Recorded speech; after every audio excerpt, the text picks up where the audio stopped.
So I got a little problem with Johan here. On the way back from the park, heard a loud whistle slash squealing type sound coming top area of the crankcase here in the engine bay. I'm gonna go ahead and turn the car on so we can hear that.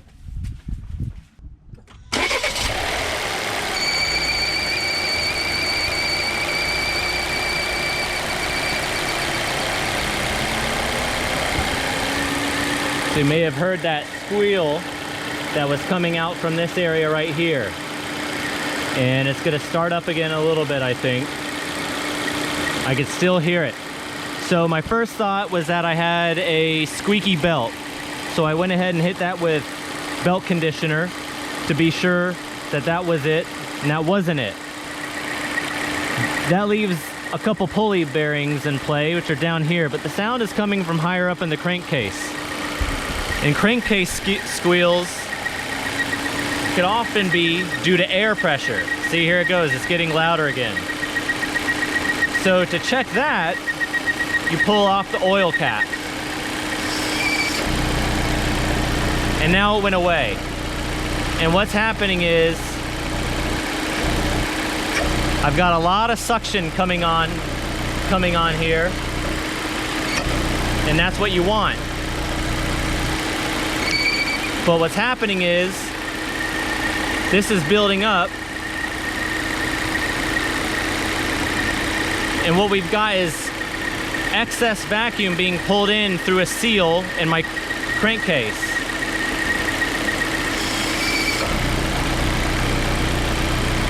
So I believe this box has gone bad and it's not equally distributing the vacuum to the rest of the crankcase.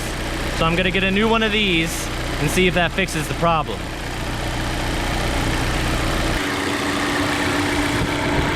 So running some other tests, this piece right here has an inlet on it. And I can hear air rushing through that inlet. So I covered it. And every time I cover this inlet, the squeak gets louder. So this is telling me that this is a atmospheric air return, some type of air return, because there's a lot of vacuum in here that's supposed to be getting sucked back into the air intake. And if you're removing air and you've got hot gases, you need to have some fresh air coming in. And this has got to be some type of diaphragm, because if I plug that, it seems as though this is not getting enough positive air return in it, or a clean air return. So I'm gonna pop this off. I think I could pop it off, I'm not sure. It looks like it's just if I break it, I don't care. I'm gonna have to replace it anyways, but I'm gonna take a look into this next.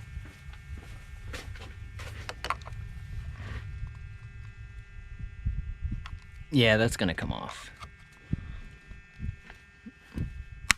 Whether it's supposed to or not, I don't know. All right. Yeah, it's got tabs, so that's supposed to come off. Okay, we got a diaphragm in here. Spring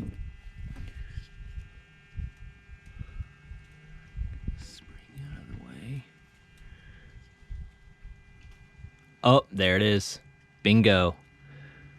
We have got a tear in the diaphragm, and that is what is not permitting the vacuum to stay consistent right here. What's also happening is, okay, so if this is here, if that sucks vacuum,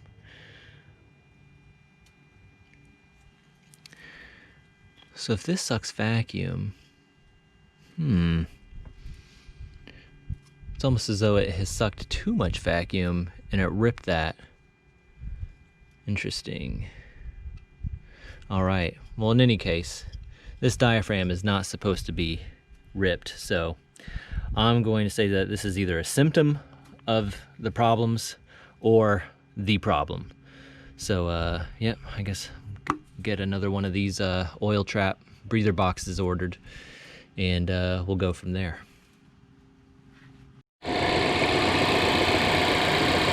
All right, next morning, and the engine isn't warmed up, so I'm not getting the howling over here due to the excess vacuum sucking air through the camshaft seals. but I am still getting excess suction on the top of that lid that I popped off because that diaphragm is still torn. And I can see on my live fuel trims, these are really high still. So I picked up the new crankcase breather at the dealer yesterday. I'm gonna go ahead and swap that out now.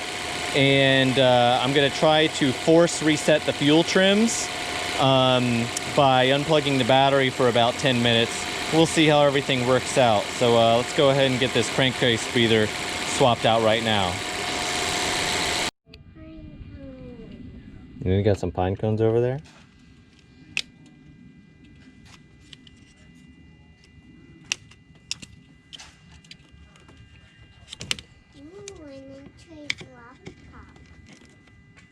What? Oh, what are these? These are not 10, probably 8mm. Yep.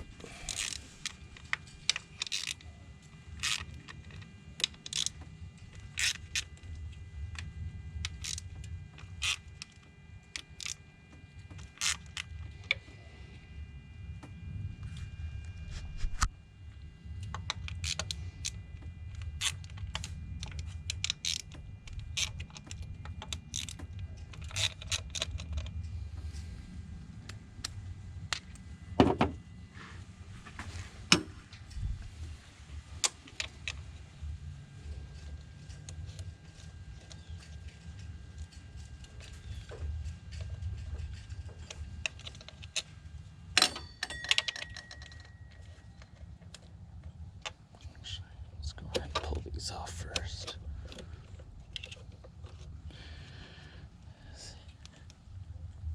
A couple lines here. This is a low pressure fuel line. This is, I don't know what line that is. This is the evap line coming straight from the fuel tank. This line looks like it's part of the turbo system because it snakes back here on the intake.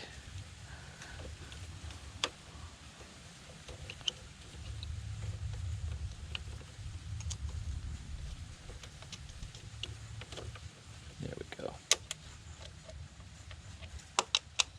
Be sure to take this off carefully. Okay. All right, so that's why it's an oil separator.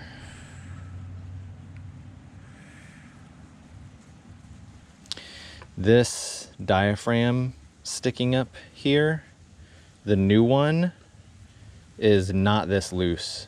So I think that might also be an issue. And that could have been contributing to the failure of that diaphragm that I found broken inside here. Oh, what was I saying? Oh, yeah, I hope that this solves my intermittent lean condition that I get off and on like once a month. I bet you it was that. I bet you it was the diaphragm that was torn. All right, let's go ahead and clean up here and get the new box. Comparing the two, the diaphragm on the right looks a lot less worn. Let's see if I can spot any differences in the design here.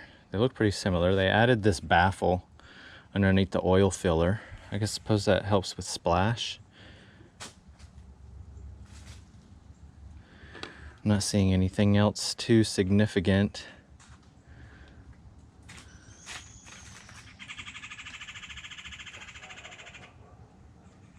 All right, let's get it on.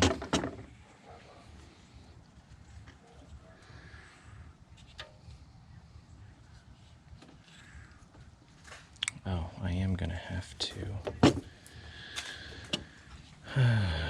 recycle these if possible. Bubble high. Bubble bright.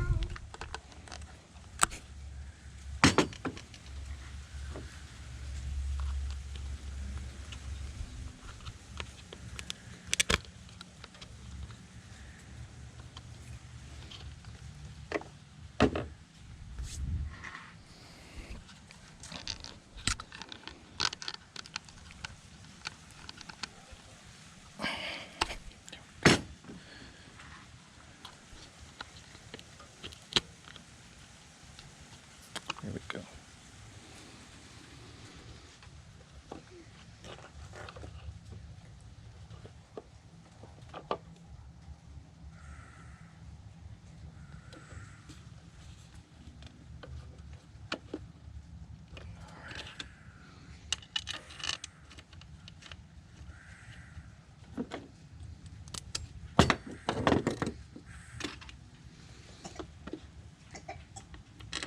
Are you holding that bubble wand too close to your mouth, Lily? Remember, when you go to suck in, don't hold that too close to your mouth. You're just gonna suck bubble solution into your mouth, okay?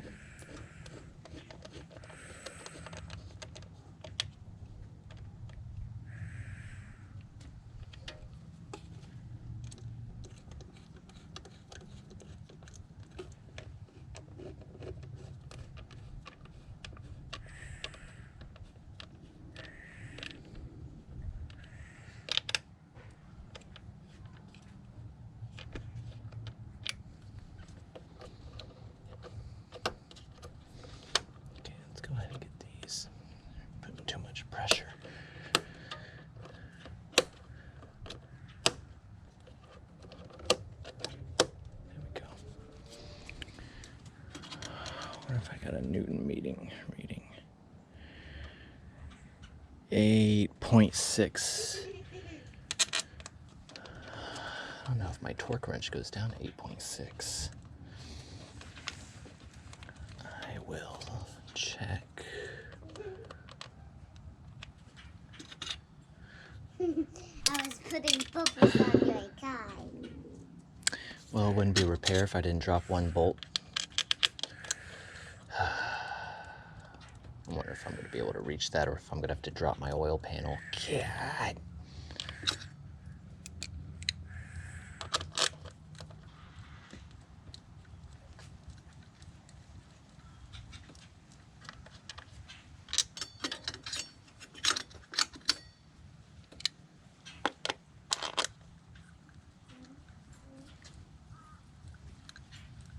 Gotcha.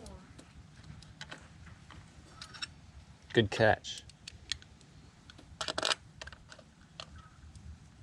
I'm leaving the bubbles for tomorrow Yeah? in my nose. Oh, all right. All right. Oh, and the oil cap.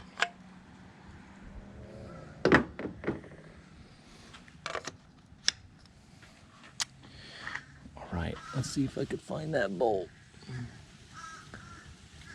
I think it rolled down. That one's a big one. Yeah? Yeah. Yeah, that's on my, son of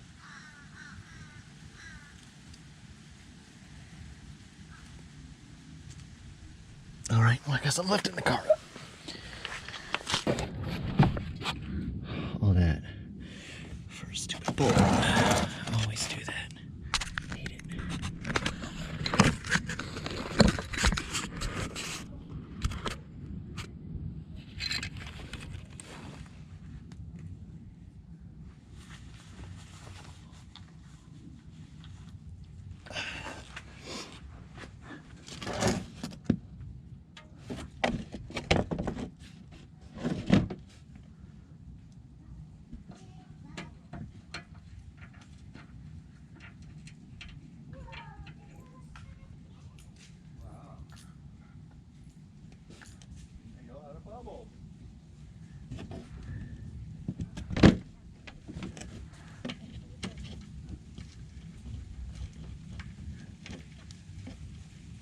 What's up, little lady? Were you a little bit spooked by that dog? Oh, it's hard to concentrate Why is it hard to concentrate? because I'm blowing bubbles. I can't talk right now. Oh, okay. Sorry to bother you. Yes, I was spooked by the dog. Yeah. I thought he was going to bite me. No, he's not gonna. He seems like a pretty nice dog, but you know what? I know you're scared, babe.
get bubbles in your mouth again?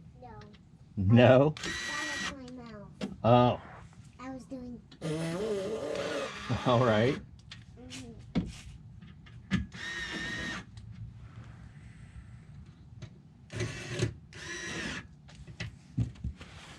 All right. What's so funny? I was getting bubbles on my tab. Oh, really?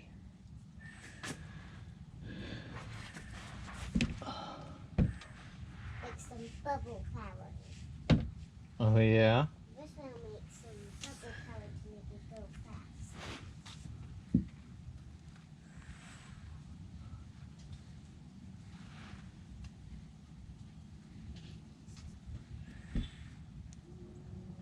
What the hell? Why do I have an extra screw?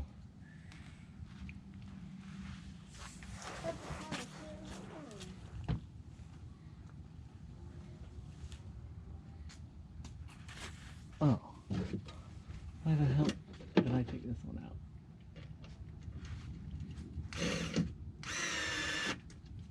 All right.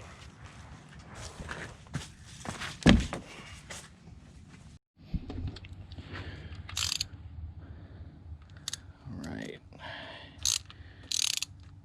8.6. That's about 6 foot-pounds. I'm just gonna go ahead and let's get these snug tight first.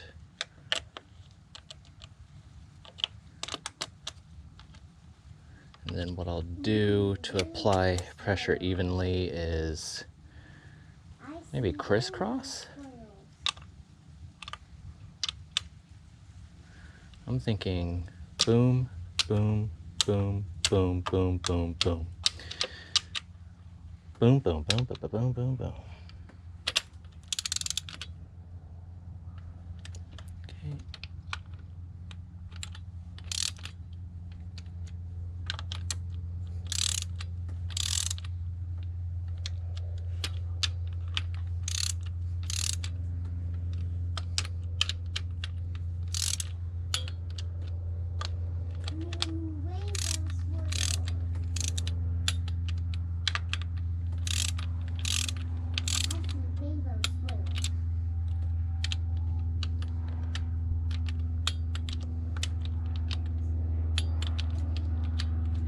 Oh, and I can't forget the one I just got.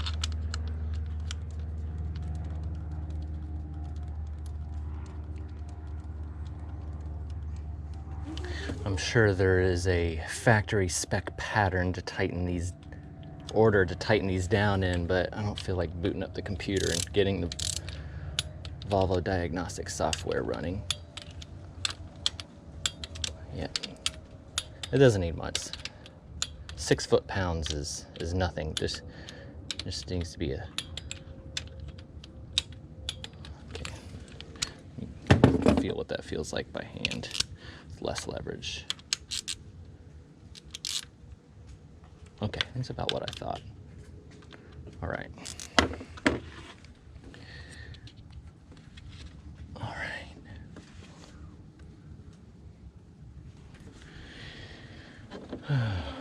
Where to put my pliers?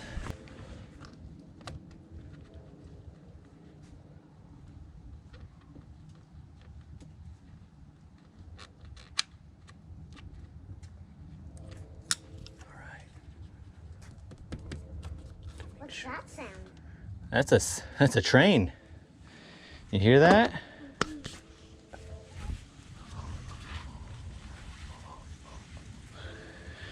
All right, so I've got my new box here. Go ahead and wipe it down.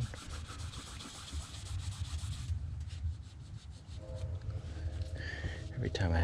All right, now that I've got the breather box on, what I need to do is I need to force reset the fuel trim adaptation. So what happens is, because this was pulling in so much unmetered air, I had a significant lean condition. So unmetered air is any air that gets introduced into the system after the MAF sensor, okay? So this is the only area where atmospheric air should be entering your intake system through the air filter.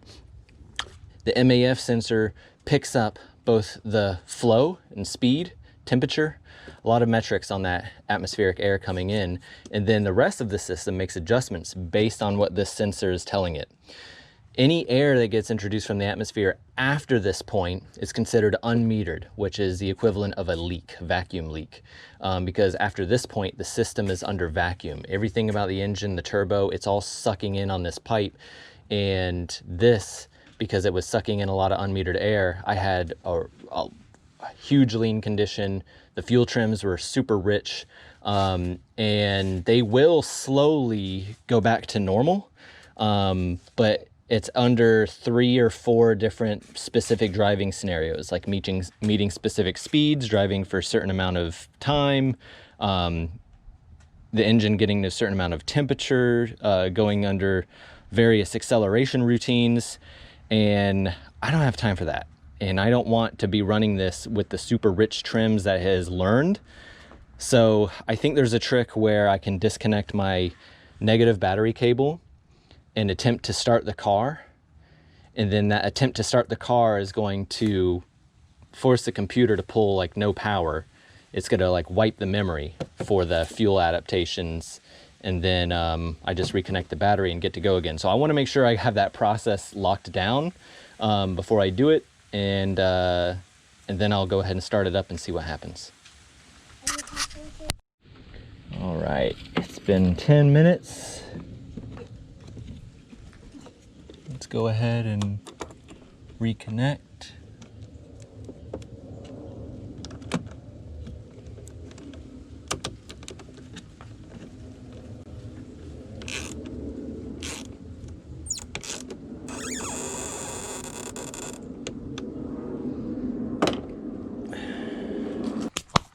All right, moment of truth here.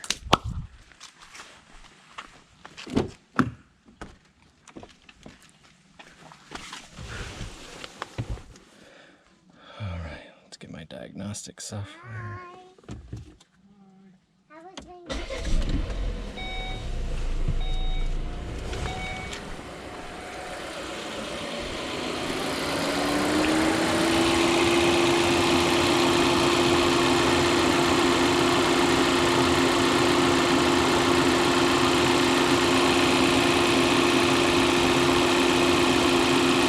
All right, I've got reset trims. Showing 0, right now. Good, now I can start over. Seems like it's running well. Let me check the revs. I know the engine isn't warmed up, so I'm probably gonna see a little bit high. Okay, sitting at about 1 grand.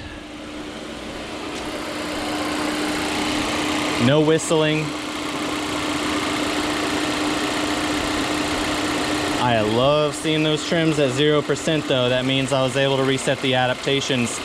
If this fixes my intermittent lean condition, I'm gonna be super stoked because that has been a lingering problem since I've owned the car. I'll report back if there's any other issues, but it looks like this fix is done.